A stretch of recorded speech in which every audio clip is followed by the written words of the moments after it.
My name is Simon Burgis. I'm from the Technical University of Darmstadt. Work there as a PhD student on the project of drop coalescence, where we investigate the coalescence of binary droplets.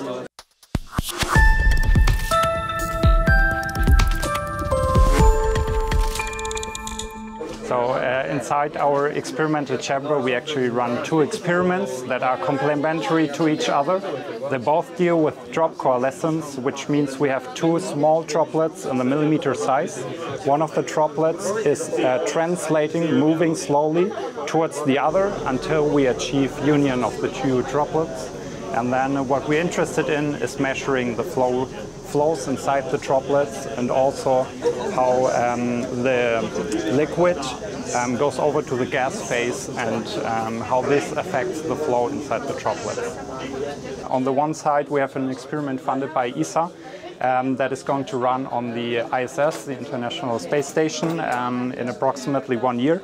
For this experiment in this area we usually have an experimental chamber. We have different needles that we want to test to allow pinning of the droplet reliably over a long period. Then on the other side we have the DLR experiments. We also see an experimental chamber in here, and inside the chamber we have the two droplets. One is moving towards the other, and with this camera here we can receive high frame rate video material of this process.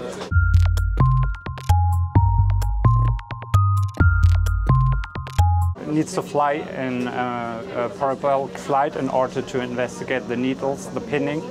We can do several tests also terrestrial, but it's not possible to copy the same microgravity conditions that we will face on board of the ISS. On the DLR experiment we investigate this coalescence process, and on ground the problem is that it is superpositioned by the effects of gravity, so we are only able to record some microseconds, even less, while on board of this parabolic flight we are able to watch the process for a longer period without the superposition of gravity effects. 20 seconds is really necessary for this kind of experiment because we want to have stationary droplets that don't move before, and so we're really able to see the flow that we're interested in.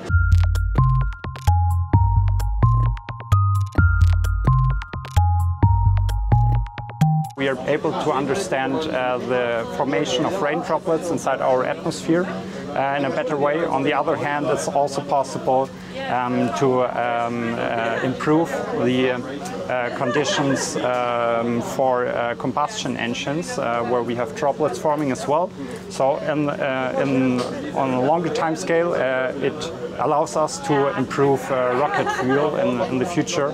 And lastly, it's also important if you are taking medicine in the form of inhaled aerosols, that we see coalescence processes as well. This experiment is really important to understand all of these real-life applications in a better way.